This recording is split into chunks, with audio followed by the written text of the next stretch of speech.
You're listening to Theater and College Hoops. I'm Subi. Alongside me is the Shark. We're brought to you by Dash Radio and the Barn Burner Podcast Network. Go subscribe on whichever device you use. I actually heard Josh Heitfeld, former forward from Gonzaga, kind of reminded me a little bit of Kevin Pittsnoggle. Maybe not necessarily with the game, but just the overall demeanor and look. Tall, kind of stocky white guy with the goatee. That's pretty much all the comparison I have with Pittsnoggle and Heitfeld. But Josh Heitfeld, he subscribes, so you should as well. Check out the website at thebarnburner.com. That's the-barnburner.com. And make sure to follow us on Twitter at CBB Theater. You should also follow me at Subi232 to find out where the Theat is. And make sure to follow the Shark at the_Shark_BB. Let's open the curtains. So we actually forgot to celebrate our 50th episode last episode. Can you believe we've made it 50 episodes?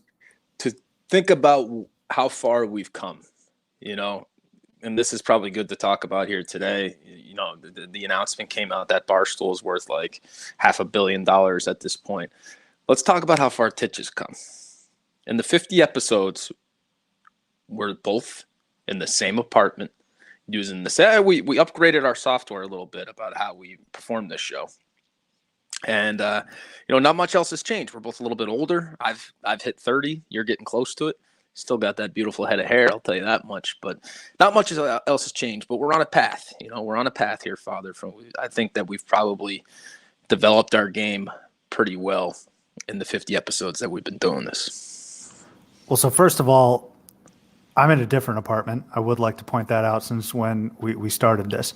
In terms of getting older, yes, that's absolutely true. And I appreciate the compliment regarding my hair. But if we mesh those two together, actually, the other day I found a gray hair in my widow's peak. That was one of the most depressing days of my entire life. I didn't even realize you had a widow's peak. That hairline does not look like it's receding at all. Well, for the listeners, a lot of you probably know Subi individually, but for those of you that listen to us that have just picked up in our audience, and there's probably a couple every once in a while we show up in some random college basketball pundit or fans Twitter or one of their tweets, and we say something funny, and then we got to follow out of it. I used to, for me personally, I got 26 followers, so I'm working on that, my militia right now, a loyal bunch. But for you, especially with the theater account, We're trying to tap into markets here, tap into reservoirs for people that care about this stuff in the same lens that we care about it, which there definitely is. Every fan base from Duquesne to Temple to Portland State, they got people that care about this stuff. And in the 50 episodes that we've been doing it, you got a gray hair out of it, but we've added a few fans along the way. Certainly have. And I'm glad you brought up the valuation with Barstool at the top of this program here, because when I look at how the Barn Burner Podcast Network is trending with fantastic podcasts related to the NBA, more specifically Memphis Grizzlies, listen to the Backdoor Cut show. In addition to that, we have some great contributors. Josh North actually wrote a wonderful tribute to Kobe Bryant, and we'll be giving some thoughts on Kobe as well. In the Can, another great podcast that references and highlights movies, and hopefully the Chief will get us on here relatively shortly before the Oscars so we can discuss some of the film that we've been breaking down. But when you talk money and you talk valuation, we're able to see in Anchor, quick shout out to Anchor that basically hosts our podcast. We're able to see where we're at financially and monetarily based on the ads. And while we're not at $500 million, we're at a whopping $73, which, you know what, is more than where we were 50 episodes ago. And you factor in some compounding interest, throw a little bit of years on that. You never know where we're going to be in 50 more episodes from here. So we're growing. We're definitely growing here, Father. You know who you remind me of just there? Who? This is going to be a deep cut to Hard Knocks, as a matter of fact. Okay. You're Carl Nassib. That's right. Who surprisingly, maybe we can cross lanes here a little bit, had a very nice year for Tampa Bay. I'm pretty sure he's a captain on their defense, which is eek. Cleveland probably could have used him, huh? Probably not, but I think that's more of a testament to Todd Bowles and the Tampa Bay Buck defense captaining that guy. Yeah. Well, I'd like to raise a toast to our 50th episode, which we missed. Taylor not here. He's enjoying the Waste Management Open, Phoenix Open right now. So, I mean, a very, very good reason to miss this show. In addition to that, I'd also like to raise a toast to myself. Sunday, I will be coming off the edge hotter than Nick Bosa because the diet's up, Father. Have you played it out in your head yet what the routine is going to be on Sunday? I have. Can you walk me through your day? Yeah. So what I'm going to do is I'm going to wake up.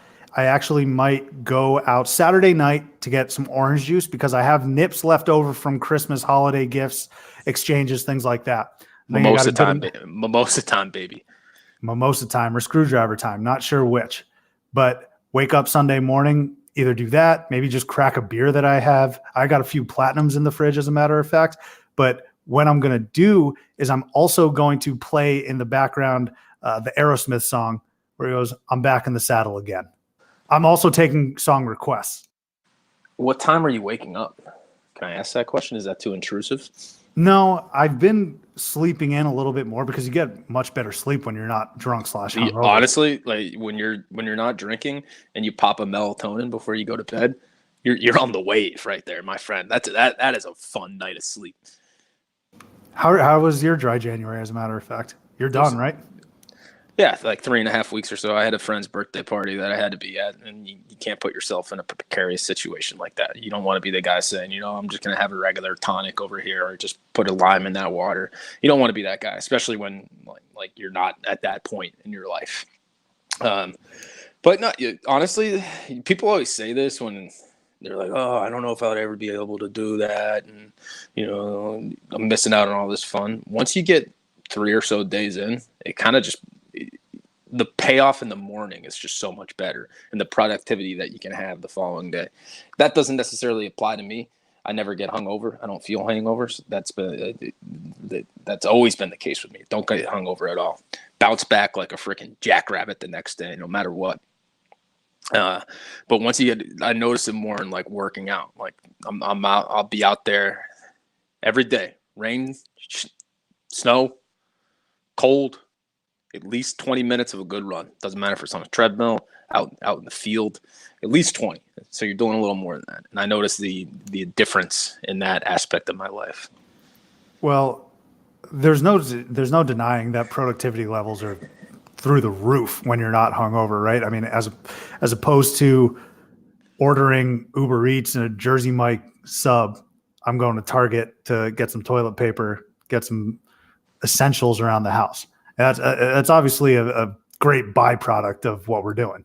And it's not just productivity and like what you're trying to do throughout your day. It's a general, more of a pleasantness about you. Like you enjoy attacking these menial tasks that you wouldn't necessarily want to do, even if it's in your workplace, responding to an email, all these sort of things. Like you're just not pissed off and wondering with a latent sense of frustration about everything that you're doing.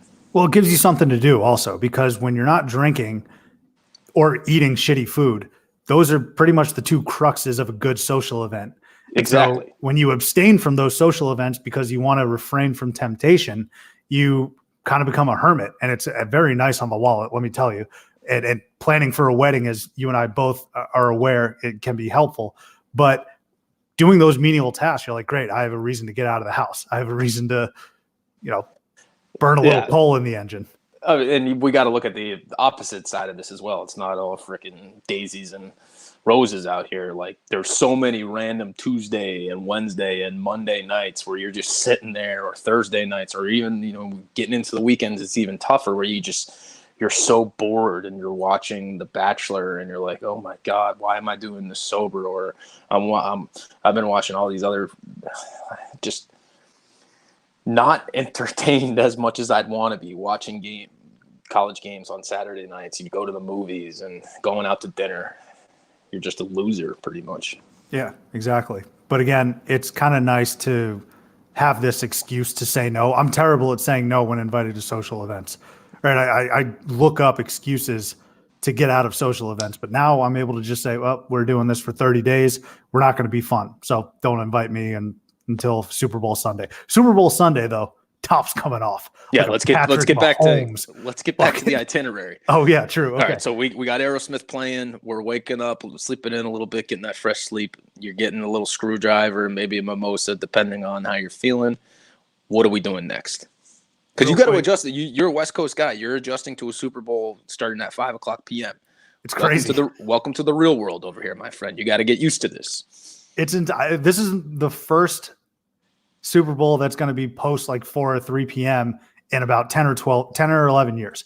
So you're right. I do. Maybe I have to pace myself just a little bit. But going back to that Aerosmith song, I'm actually going to send a douchebag snap to you guys just to try and get some laughs, set the tone for Sunday. And then I don't know what after. I might just nurse some beers at the house. And then we're going to go to our friend's place, probably eat some pigs in a blanket, some buffalo chicken dip. Might have to make a stop at Jewel Osco, get some supplies for his party. But it's going to be nice to not only be catered on, because I actually haven't. Rachel's been making all the food, bless her. But it's going to be nice to just be catered and also eat junk food and drink beers. Are you guys ordering out? No, I don't think so. At least we might. You could always do a hodgepodge, right? Order some pizza, but also make some homemade stuff. How many people are going to be at this event? I don't know. That's another great thing. I love not having to plan anything. I'm just going to show up. One thing with Super Bowl parties that you got to be aware of, there's going to be two cliques in that group. There's going to be the people that want to watch the commercials and people that don't want to watch the commercials. And they're going to be factions feuding all evening. So you got to figure out which camp you're going to be in, and you got to be a leader in that camp. All right, I don't want you falling in and being pissed off at the other side. Firmly in the camp of wanting to watch the commercials. Theater. I love the commercials. So do I. As a matter of fact, I'm already excited for Monday's BuzzFeed compilation of the best Super Bowl commercials, because that shit's going to come out. You're right. It's going to be a tough Monday, though. I already know. Brutal Monday. It always That's why, for everyone listening, get out there and chop wood. These Thursday, Friday, get out there and chop a little bit extra wood that you're not going to leave it into the weekend. So when you roll into the office on Monday, you don't have any pressing needs right there. Think Super Bowl ahead. Sunday, yeah. Crippling Monday. Super Bowl Sunday followed by crippling Monday. But that's in a few days. That's for the future. Let's talk a little bit of college hoops. We've been off for a week, and the first thing that came to mind that you wanted to discuss, and again, we've been much maligned here as a program in not talking or covering A10 hoops, but Rhode Island on a 7 or 8 game winning streak. Were you able to fact check that for me? I got Rhodey 2, 3, 4, 5, 6, 7. 7-game winning streak. 7-game winning streak for the Rams, who will be hosting VCU, I think, here in the next couple days. They've kind of been laying in the weeds there in the A10. Obviously, everyone's been discussing Obi Toppin and Dayton. VCU was a hot trend earlier in the year. They've stumbled a little bit. Richmond as well. Although VCU, I cannot tell you how much I love Santos Silva. That is an absolute bell cow right there. But VCU and Dayton really hogging all the A10 headlines as well. They should. Top 5 team. And then Richmond, there was a little bit of a discussion there, but Rhode Island and David Cox are on a roll right now. And like I said, they got a huge tilt against VCU in the Ryan Center here coming up. Are you surprised at all here with Rhodey's resurgence during the middle of the year? Somewhat. I didn't expect them to be in Joey Brackett's conversation on January 29th of 2020. I didn't expect that. Other people probably did. I also didn't expect Dayton to be as good as they are. And frankly, the A10 to just be pretty solid. But Rhodey's in that conversation. As of the recording of this episode, they are one of the first 4 out for Joey Brackets. And when you're on that lane, that line right now, you need a big win. And this would be a big win. Rhodey's resume at this point, they've beaten Dayton at home, the Ryan Center, tough place to play. They need this one too, because if they don't have it, then they're going to hit their 6th loss. And there's really not a lot of resume wins on there, especially in the non-conference. So you got to play this out. You got to almost reverse engineer it when Rhodey's going to be compared to other schools on Selection Sunday. And if Rhody has 7, 8, 9 losses, with their best win being an in-conference one against Dayton, they might not get in because they haven't beaten, an SEC team on the bubble, or they haven't beaten a Big Ten team on the bubble, which is the entire conference. The brackets has 12 teams from the Big Ten on the bubble at this point. So the bubble's weak, no doubt about it. It's vulnerable. It's just you gotta give the committee the ammunition to advocate for you. And if you're Rhody, these are your opportunities. VCU's not that great, right? You should, I don't know, I would imagine Rhode Island's favored in that game. You should win that game. And if you do win that game, you're going to be more comfortably in this position. And as long as you keep those losses, I would say under 9, I think you're going to be dancing, even as an at-large. Well, I think Rhode Island is in a small section of teams, and they have them every single year. This might just be the definition of a bubble team. Feel free to keep me honest. But they're a small section of a team where they can have those, let's say, 8 losses. But because of the 7-game win streak, they can say to themselves, come 8-10 tournament time, look, if we rattle off 4 straight, get to the title game or something like that, I think they're in pretty good shape to get an NCAA tournament bid. So I think they're in a good spot right now. Definitely considering what they were in the offseason and what the outlook for the season was. They, like you said, I agree that they need to limit their losses. But even if they do get to the 8-loss mark, I think that they have the confidence that it's not like they have to 100% win the A-10 tournament. I think they're one of the teams where if they get to 8 losses and make noise in the A-10 tournament, semifinal, final, it's going to be a nail biter for David Cox and his boys on Selection Sunday when Gumbel, that beautiful, beautiful face, 7 weeks away until the holy day. But that's where I see Rhode Island right now. And like I said, it's in a far better space than where they were in the beginning of the season and everyone's thoughts for them in the beginning of the season. They should be in the position where they're going to make noise in the A-10 though, because there's really arguably only one team better than them in the A-10. So they should be going to that Final Four in conference.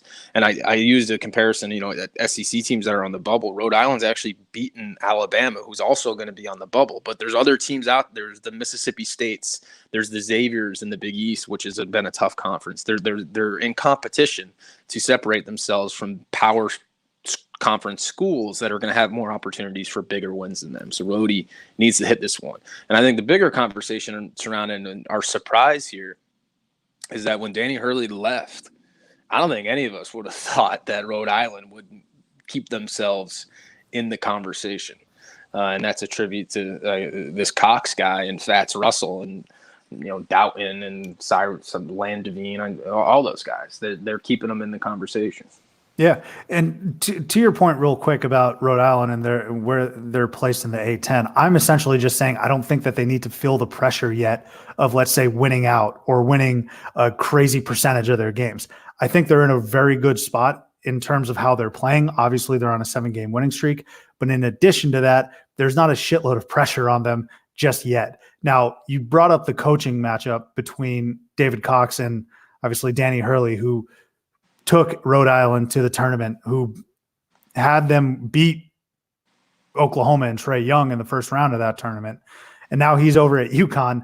And we all knew it was a rebuilding process over at UConn, but it seems as if there's still a little bit of stagnation. I think the Husky fans and the faithful were kind of looking, if you look at their record right now, UConn's record right now, this looks like a record that would be perfectly acceptable and understandable in year 1 of the Hurley era. Not where he is today. I think they have 8 or 9 losses already. And we've had our critiques about Alterique Gilbert and their roster. And I guess Hurley still needs to get his guys in. But if you're a Rhode Island fan, in the interim right now, you kind of got to be loving this trade-off, because you thought when you bring in Cox and Hurley leaves that Hurley in a couple of years is going to resurrect UConn and Rhode Island might kind of fade back into the abyss of irrelevancy. It's not necessarily the case. You're right. I when I look at UConn, first of all, they've lost 5 straight. The first on that stretch was the game against Wichita State that we first started talking about, Alterique Gilbert. And I wanted to point this out. The game he had played against Houston, I think it was last week, Might have been the worst performance I've ever seen. He was like 1 for 8 on free throws, had 6 turnovers, and like they were in that game. You're the point guard. You should be the guy that's leading the charge here, and he just completely fails his team. When it comes to why hasn't Hurley reinvigorated it quicker? I don't know. The talent is there. The conference isn't that great, and you're 1-5 in that conference. He's going to a better conference next year. Yeah, so it's only going to get more difficult, which couldn't happen to a better guy if you asked the right people. I'm saying that in jest. I've always liked him. I think he's the kind of coach that you want in your corner in critical games and tournaments, whether it's conference or March Madness. But it's not clicking right now. And if I may, I want to say one other thing about kind of Rhody and non-Power 5 conference at-large bubble teams, because this kind of goes overlooked each year, but these teams, they need to insert themselves in the last 4 in, first 4 out conversation well in advance of their conference tournament. They can't emerge into the bubble based off of their performance in that conference tournament, because you're going to look at them and you're going to say, how the hell did this team sneak into it? You take for like Tulsa when they made it relatively recently. They can't just pop up in the conversation on the Thursday of the week of the Jerome. That can't be the first time it happens. They can't pop up because Power 5 teams fell off the bubble.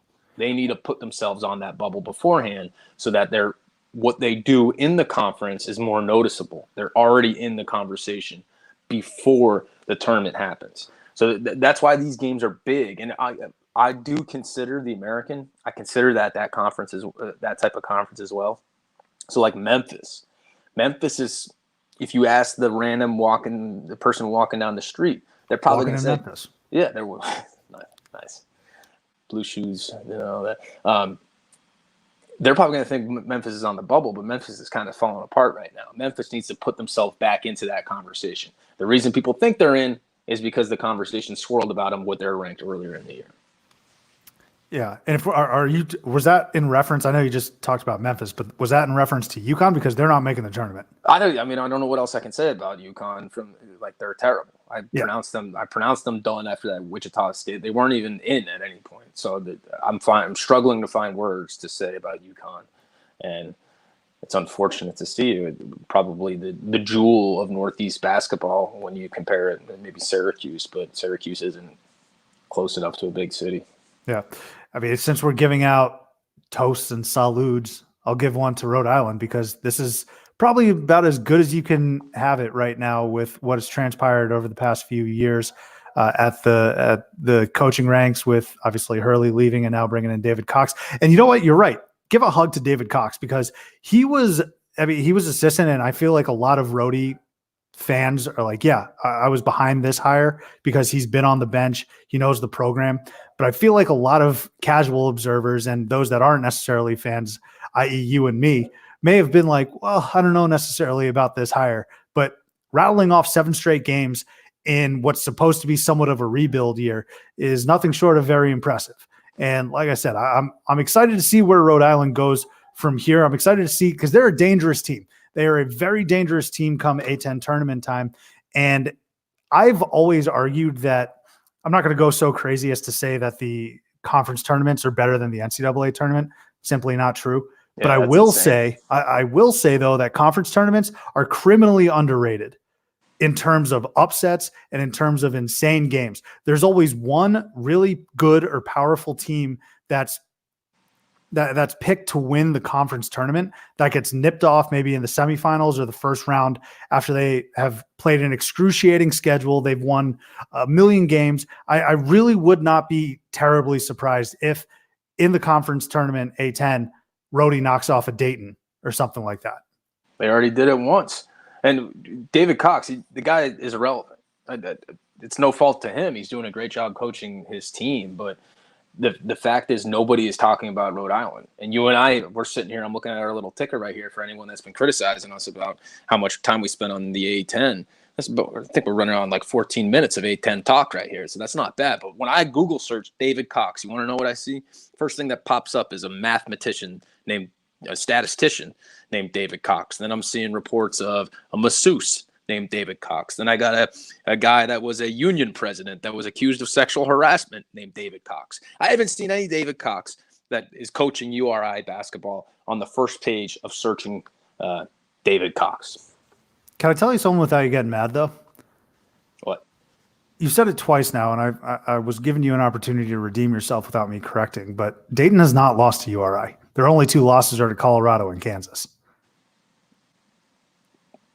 Oh my God, is that the second time I've done this where I've mistaken Dayton for Davidson?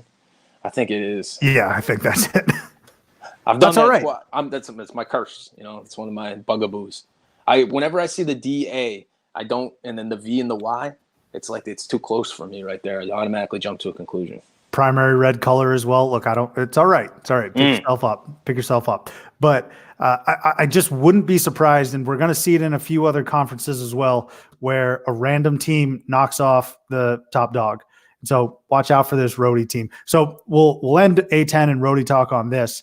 Do you think that come Gumbel's Day, the holy day, Selection Sunday, that we're going to hear Rhode Island's name? Yes. Bad bubble this year. I'm leaning towards yes as well. I'll stamp yes. I think Rhode Island's going to get one signature win here in the regular season. I think they're going to go to conference play with 8 losses, and then they're going to make a run in the conference. I think they get to the semifinals of the conference tournament. And that's enough to push them in. Yeah, assuming they win this weekend, they got David.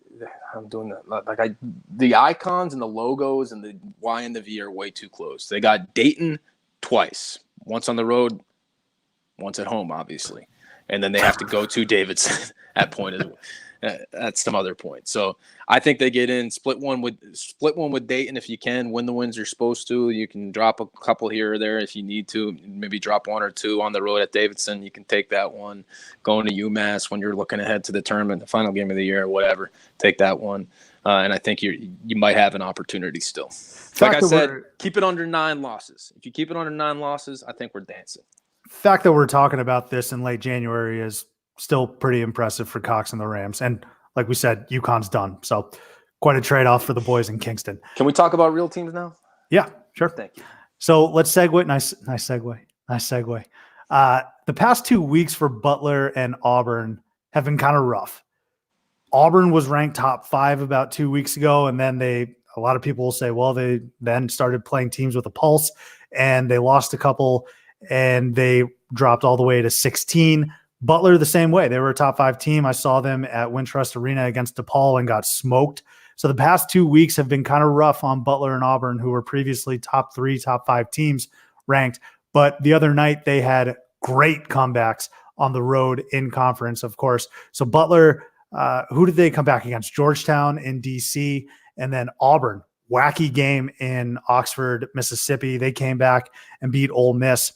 I think if I were to choose who I'm more confident right now in between these 2 teams, I would actually lean towards Butler because some of their games, the opponents that they're playing, the quality of opponent, I think those are tournament teams, or at least fringe tournament teams. DePaul is a fringe tournament team. Georgetown, maybe not, but they still have the talent.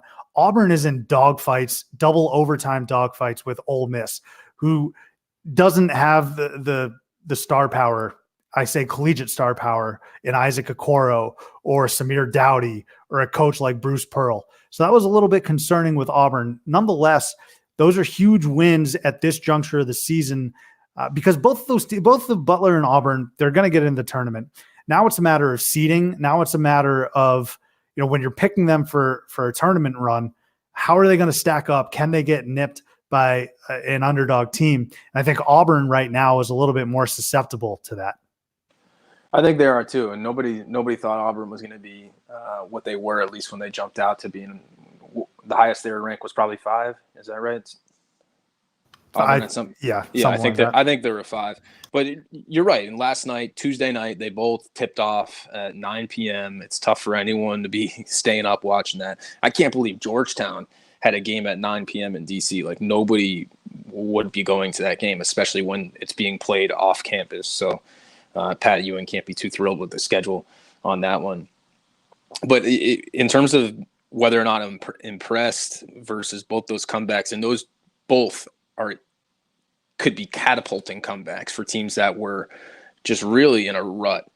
I was shocked that Butler was able to completely take control of that game. And the reason I'm hedging towards Butler being the more dangerous one here is just strictly because of their pedigree. Their 2 best players, without a doubt, this year are Kamar Baldwin and Sean McDermott. Both those guys, Butler didn't make the tournament last year, but they were both on that team 2 years ago when they kind of backdoored their way into the tournament. And I think they played a very good Purdue team with the Vince Edwards, Carson Edwards, and pretty much just a really good Purdue team. And they almost won despite having double-digit losses throughout the year. So this is a tournament-tested team. This is a team with their best players are experienced upperclassmen. And I think a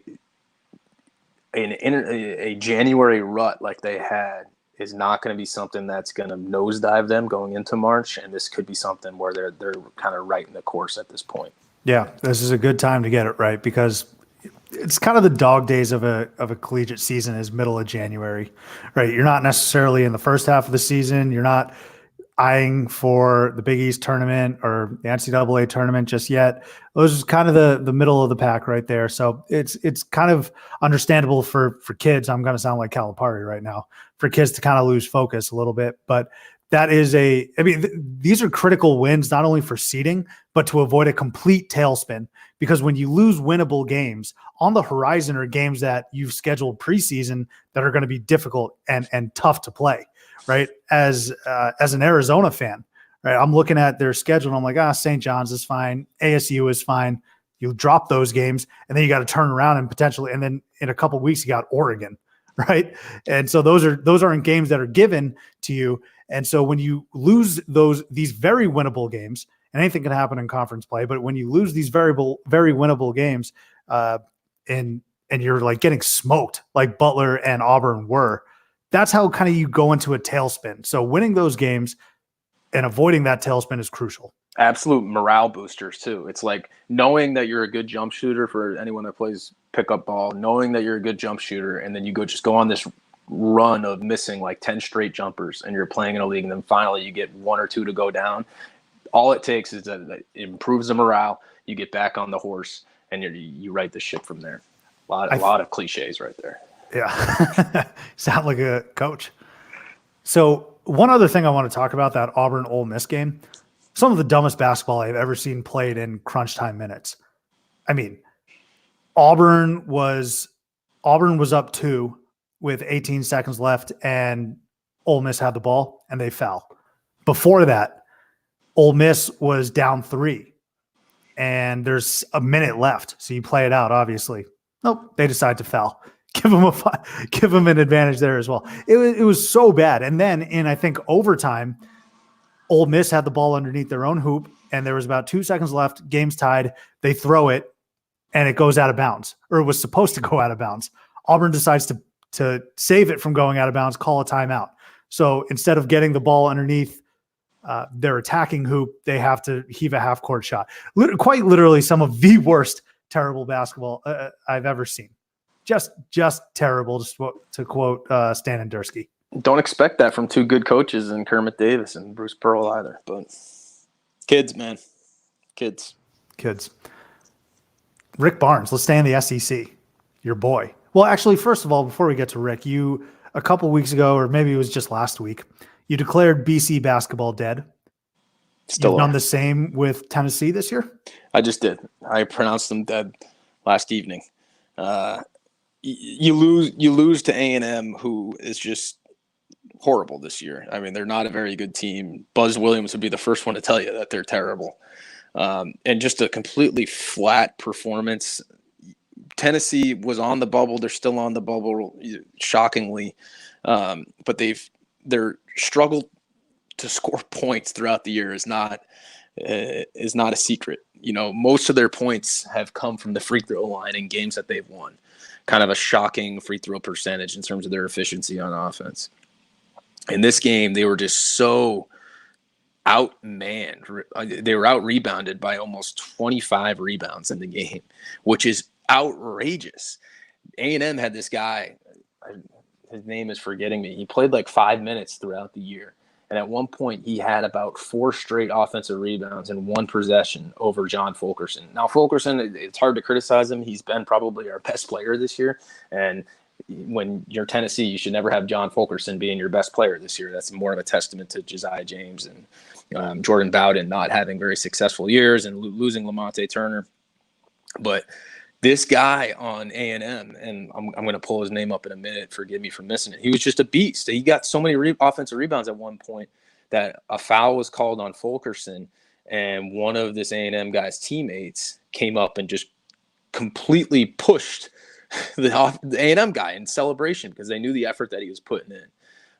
All of the Nebo, the best player, was the one that pushed him. They were so proud of the guy on A&M, and I got his name now. It's Jonathan Aku, A-K-U. Just an animal.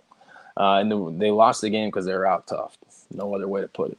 Tamu's not going to go to the tournament, but their last 2 games coming up against, both on the road at Mizzou and Tennessee, are program-changing, culture-type changing victories. In Mizzou, they went down to the wire. I think they won on a missed last-second heave there from Mizzou, and then going into Thompson Bowling, a notoriously difficult place to play. And I don't think this is a surprise to anyone that knows Buzz or loves Buzz like we do. But those are 2 games that they're not going to matter this year. They will down the road. But yeah, as soon as they get some talent in there, A&M is going to be dangerous. What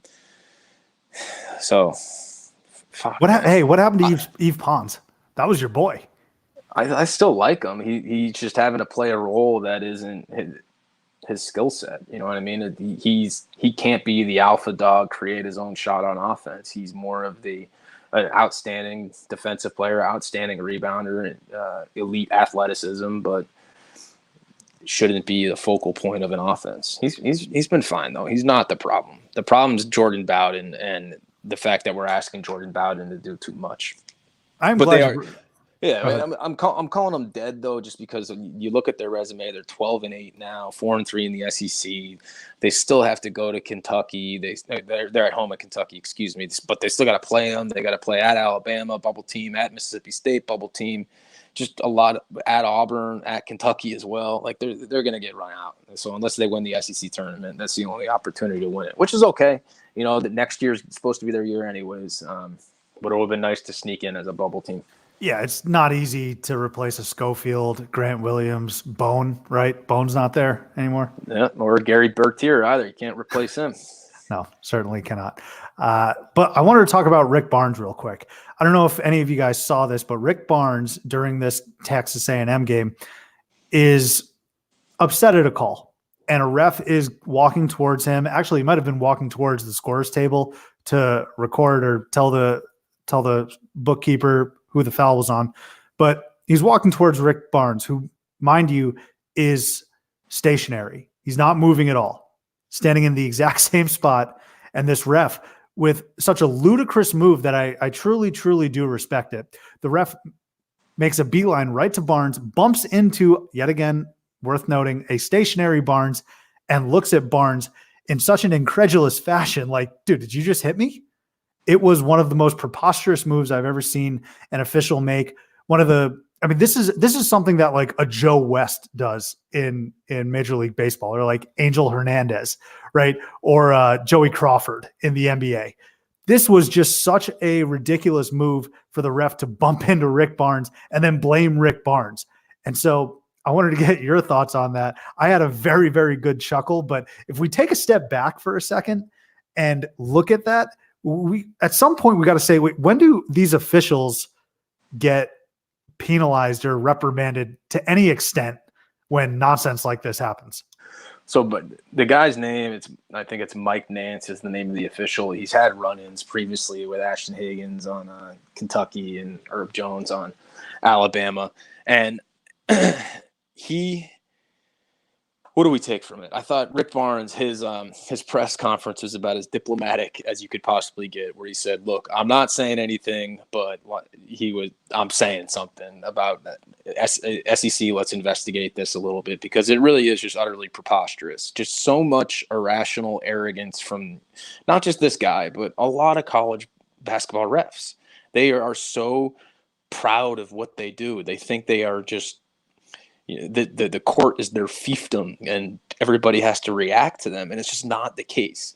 You said it reminded you of something Joe West would do. I'm taking it a step further. His reaction of walking directly at someone, that someone being Rick Barnes, creating contact and then creating a reaction out of that contact. It reminds me of people that drive around filming their interactions with cops and like just pushing the cop to his boundary. I'm not talking about like cops that, overuse their force or any of that stuff. I'm talking about people that are almost like entrapping and goading police officers or public figures to interact with them and filming it on their iPhones and saying, am I being detained, and all this stuff, just jumping to that reaction. That's what this reminded me of, but from a college basketball perspective. This ref wanted to be outraged at something, and he created his own outrage. And unfortunately for him, his fraudness was revealed. The only thing that I can think of, the only excuse for this was some sort of lost bet, or maybe a pregame bet amongst the refs. I mean, they're probably in one of the locker rooms getting ready, being like, God damn it, we got Texas A&M and Tennessee. I don't care about either of these teams. Neither of these teams probably care about this game right now. Let's make this a little interesting. Let's have some fun here in TBO, get the crowd riled up. And Rick Barnes might be the perfect guy to instigate, because Rick Barnes, church-going man, family man, he's not going to say anything. Even after this, you had mentioned he was diplomatic in the post-game presser. So the only explanation I can think of is one ref said to the other, all right, you got to instigate and maybe elicit a reaction from Rick Barnes in the most egregious way possible. And I would hope not. I didn't want to talk about this, but at the end of that game, the officiating was just atrocious as well. I'm not going to use that as an excuse as to why Tennessee lost. There was a call on Fulkerson for setting a screen. Like, the ref literally signaled a block, but as he was doing like the awesome, let me put my fist down to my hips, everybody loves making block symbols. He also did the sidestep for a charge. So he combined the fouls, where he's doing a sidestep in one direction of what a charge would be, but signaling for a block. And it honestly turned the game. Like, they lost the game after that foul was called. I mean, charge block calls are the apex in terms of the calls for officials to make. They get off on that shit. They love charge block. Like, that is just straight. It's like heroin to them.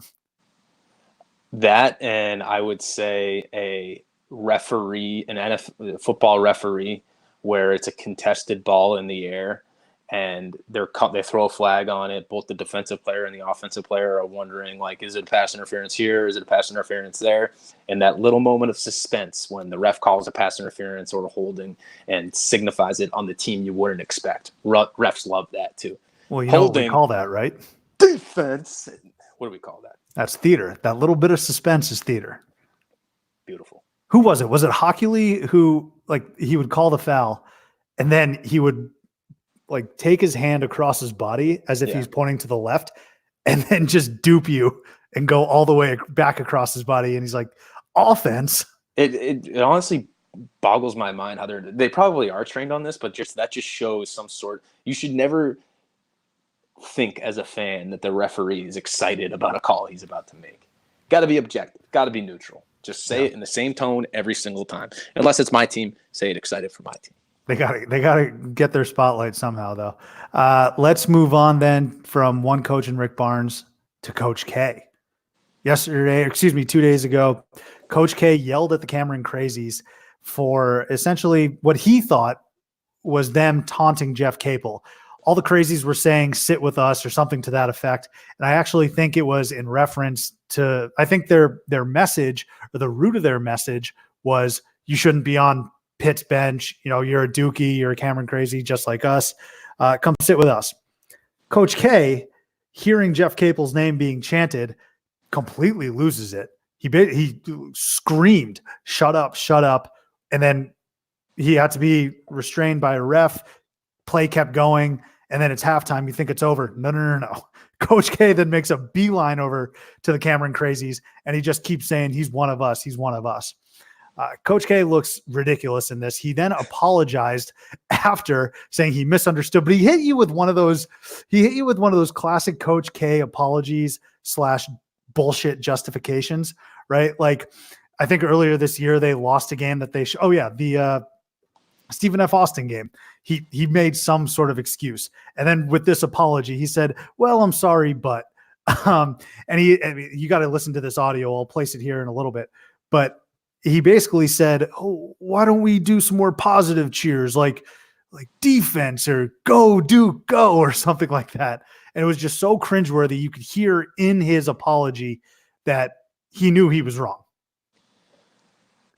And he was proven to be wrong too. I love that the fans, the Cameron Crazies, one of them posted the evidence that they have. Like, they all get their, I don't know what they call it, but they have these little sheets about dirt to chant at certain players. I remember in high school when we played ball, like, some fans would do that too. They'd figure out what you can chant at the best player.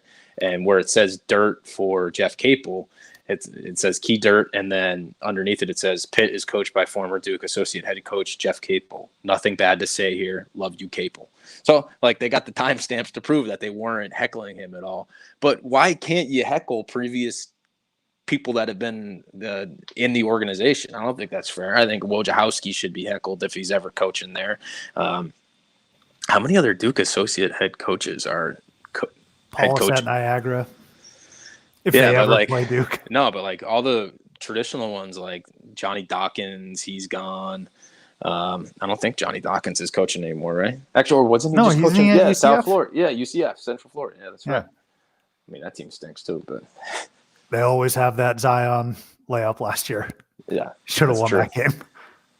But I mean, this is just an absurd approach here from Coach K. And again, a half-ass apology afterwards. It's just, it didn't do it for me.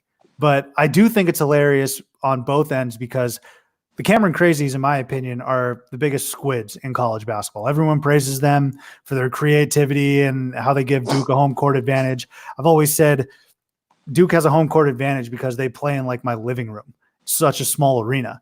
But I mean, look, Cameron Crazies, they have this reputation, hug for them. But when Coach K went over to them and reprimanded them, they looked like a bunch of scared school children. And I'm sitting here thinking to myself, Coach K, not me, but my dad pays for these tickets.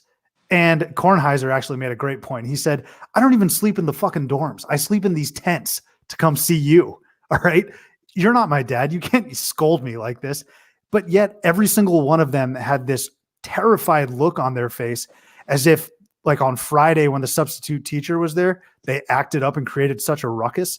And then the regular teacher came in on Monday and completely killed them. I mean, it was just such a surreal look on all of their faces.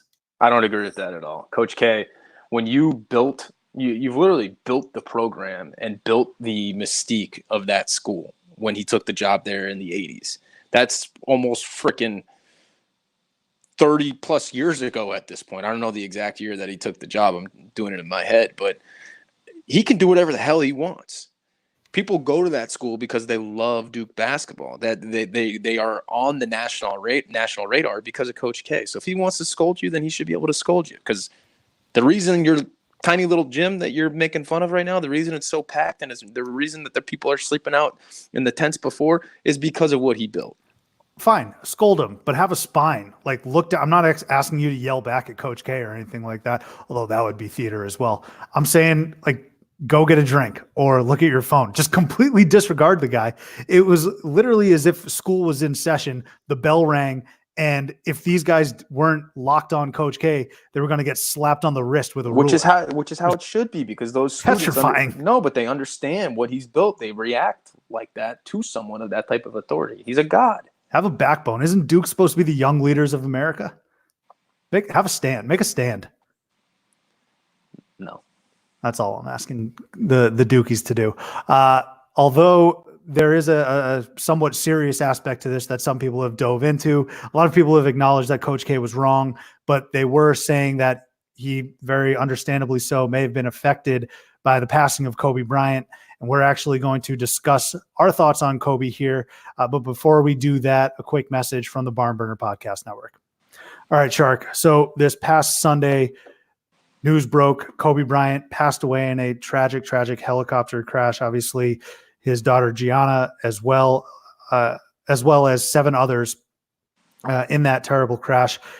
I guess a lot of people in a lot of news media, and we're not huge, we're not ESPN, we're not Titus and Tate, we understand that, but all of us, what made Kobe so great is that he touched and had an impact on the everyman. So you've been close to the professional game. Obviously, you have connections that have gotten you very close to the Celtics, and you've seen Kobe Bryant play. You've seen him lose a title on the in the Garden. I'd like to know your thoughts, good or bad, and experience personally or just watching from afar on Kobe Bryant.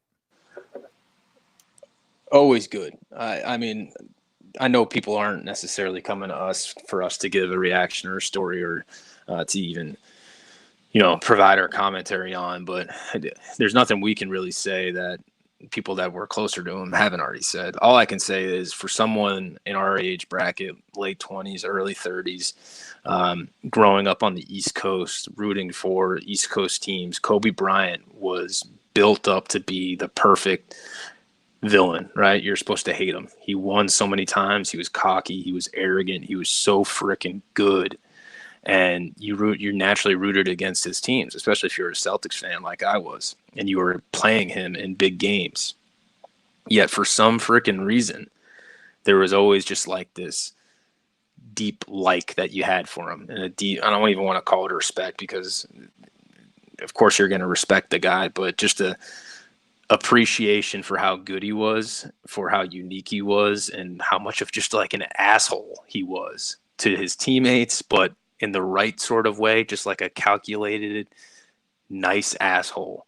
And that is just something that's so unique in the game and the way that he's played. I know I remember when I was in 3rd grade, I did a project. I got like a little biography book to write, and I did it on Kobe Bryant. I had to make one of those freaking like dioramas or some cool little picture thing, put it all together, and I learned everything about him. I learned about Lower Merion High. I learned that his dad was, a former NBA player. I learned about his time in Italy, and like he was just a very interesting guy. And then he went on to just be a vicious player in the league that you couldn't help but just look up to and want to emulate. So when this happened, it's one of those things. It's like you're going to know exactly where you were. You're going to know exactly when it happened. It's probably the most shocking celebrity death that I've ever seen. I'd agree with that. Do you have a favorite moment of Kobe's? I always go back to, I think it was the jumper that he hit on the elbow. It might have been against, I think it was against Phoenix. Like overtime game, clock completely winding down, like a pure, true buzzer beater in overtime in the playoffs. Clock is not winding. We're not going to the monitor. We're not going to go look at whether or not it released from his fingertips in time. Just a true fadeaway buzzer beater, and one of those patented Kobe shots where it's like he's fading away. The guy guarding him has got 3 inches and, the wingspan of a monster covering him. But Kobe somehow is able to get his shot off just by a fingertip, and it just lands perfectly in the net, like one of those vintage Kobe shots that he's been doing for years. But that one going in, and there's the reaction in the Staples Center, because you just can't help but look at it and say, this guy is incredible. And his game is just as close to Michael Jordan as you could possibly imagine. I think my favorite moment, I have 2. One that a lot of people will use, and it's perfectly understandable. In my opinion, his 60-point game, his very last game in the NBA, because you knew he was going to go out chucking. That was an obvious given. But to actually get those 60 points, and it wasn't against some slapdick team. That Utah Jazz team was fighting for a playoff spot. And I think they had something to gain from that win. So it's not like Utah laid down either. So to go out, score 60, on that night in his last game and put on a show for everyone that was there. Kanye was there. Shaq was there. Snoop, every single celebrity, A-list celebrity that you can think of was treated to an absolute show. And Kobe knew the moment. And for him to go out and drop 60 was something else. In addition to that, I think this shot gets overlooked. And I truly, truly believe it is one of the most difficult shots in NBA history. It's the shot against the Portland Trailblazers. Kobe's feet, let's just look at it like this if we're on a compass. Kobe's feet are pretty much pointed like northward or maybe northwest, and the hoop is due west. And he cannot dribble. He's picked up his dribble, and he's got a man all over him. Like, I'm telling, right up his ass. And Kobe somehow wiggles his way out of that situation, feet, again, not set towards the hoop, and he drains a three-pointer. Truly one of the greatest shots and most, I mean, you talk degree of difficulty, that's it right there. Those are the two biggest moments for Kobe. Well, aside from his, 5 rings as well, you know what I mean? Like Sure. The thing that makes him so awesome is he is the picture of cockiness and arrogance, but backing it up entirely and not giving a damn what people think about him.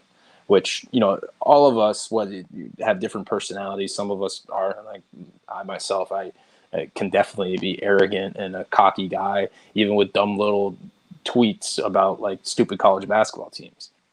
But I definitely have that as a personality trait in my life. And a lot of it is just unjustified. And Kobe kind of just had that attitude throughout his life, yet he just backed it up. There's no better feeling than backing up one of your points and proving yourself. And his whole career and his whole lifespan, and even what he was doing after leaving the game, he's been proving himself, whether it's in like he won an Oscar or doing it on the court.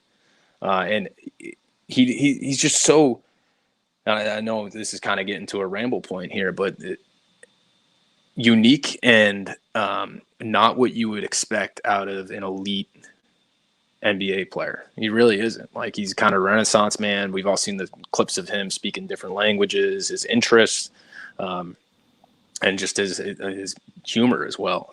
Very unique and amazing player and human being. Yeah. I think on Sunday when the news broke, I honestly couldn't believe it. I truly thought when I saw the TMZ report, and me, not a tweeting man, just a man who tweets. But I was on Twitter quite a bit, and I see this news coming in, and I'm saying to myself, this is definitely a hoax. It has to be a hoax.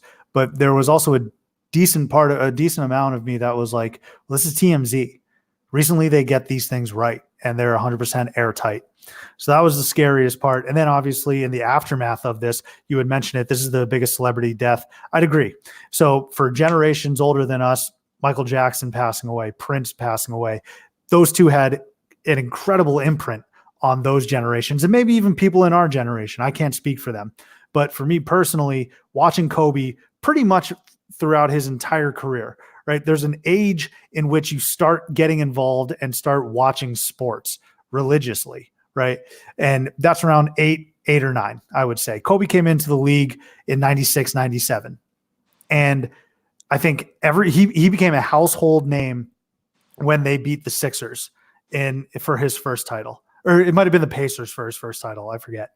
But when he won those first series of titles, everyone knew who Kobe Bryant was. People knew who Shaq was even during the Magic years. But this was Kobe's time to really come to the forefront. So for us to have seen an entire career trajectory, then see him post-NBA, see him winning those Oscars, see him with Gigi and flourishing with his other daughters, and then for him to be gone is the toughest part. And sort of piggyback on that, I think what a lot of people are feeling, especially those close to him, and I can only speculate, is that they knew how much he had left in the tank. 41 years old for anyone is super young, but Kobe could have been just as great off the court and he was for most extents in his limited time as he was on the court. And I think a lot of people know that in death, you have to move on. But I don't think people want to move on in this scenario. It's almost as if they don't want Kobe to think that they're forgetting about him. They have to move on, but this is just still so raw for a lot of people. And you saw that with Silver postponing the Clippers-Lakers game to Friday. Yeah, and, with tragedies like this, there is always kind of a takeaway or a legacy from it. Obviously, the mourning aspect, everyone being so shocked about this happening. The heartbreaking piece is, he does have so much left, and I get the thinking about what he's had left. I keep going back to, this guy worked his ass off from when he was an adolescent until he was 41 years old. 40 years old whenever he retired. He worked his ass off to be the very best at his craft. And that was alienating teammates and, losing friendships, whatever it is, like just working so hard to get to one point. And he achieved this incredible career, decorated career, one of the best players to ever play the game. And now he's on like the back half of his life here, where he can reap the benefits of everything that he worked so hard for. And to have it be lost, and he can't enjoy what, we all work hard in our own professional lives. We all want to get to retirement, right? That's why we all contribute to 401ks, and we want to plan for the back nine and do all that stuff. And not only did he do all of it, but he just excelled at the very top of his profession. And to have it just be taken away so shockingly in such a tragic way is what I keep thinking about. And I think that's probably where a lot of people are falling on it as well, because he is missing out on reaping the fruits of his labor, and for his family as well. And when I go, I talked a little bit about the legacy of these things. Like, anytime there's a national tragedy, whether it's a school shooting or something that goes on, people rush to have the takeaway from it, whether it's gun control in that scenario, or when it's a scenario like this, people just say, live in the moment, appreciate what you have. Don't get bogged down by small petty things. Squash beefs where you can, and appreciate the people in your life, because something like this can happen. And it happens on smaller scales every single day in the hundreds of thousands. So that is an incredible takeaway and an incredible legacy for all of us to see. And we've seen it from Shaq and Charles and everyone talking on TNT, and the coverage has been phenomenal. The one I go back to is the one that Jay Williams did literally moments after it happened on ESPN. That one will get me choked up looking at forever, because he escaped death when he had his accident. His career almost ended just like that. And for him to get up there and say in a much more eloquent way than I'm saying right now that you shouldn't be concerned about small things that aren't going to define your life. Care about people that as they're here, and don't worry about it. That's a great lesson for all of us to have.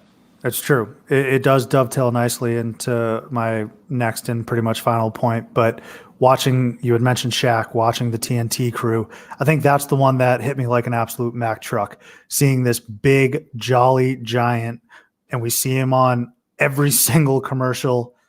We see him laughing, throwing jokes at Chuck, throwing jokes on the set. It's obvious to say, I've never seen this athlete cry or this celebrity cry, because we don't know them personally. But never in a million years did I think we'd be in a scenario where we would publicly see Shaquille O'Neal cry. And so seeing him getting choked up, and then right next to him, Jerry West getting choked up as well, those two really hit me hard. And then an Instagram post from Lamar Odom was another one that I think was so brutal to read. He basically said when he was in the hospital, if God came to him and said, I'd spare Kobe and take you, I'd do it in a second. And that's those three figures were, and three of them very close to Kobe, it was gut wrenching. It truly was. And this whole thing, absolutely a tragedy in every sense of the word. It makes you think that, I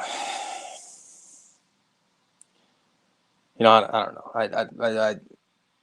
It's hard for me to even come up with more thoughts thinking about it, because when I do it, it just completely changes my mood. And it's hard to be on a podcast talking about, freaking Butler and URI for a while and then get brought back down. But I imagine it's not the way to live. So continue to be lighthearted, continue to care about the things that you care about, and enjoy them. So enjoy March Madness for guys like us, right?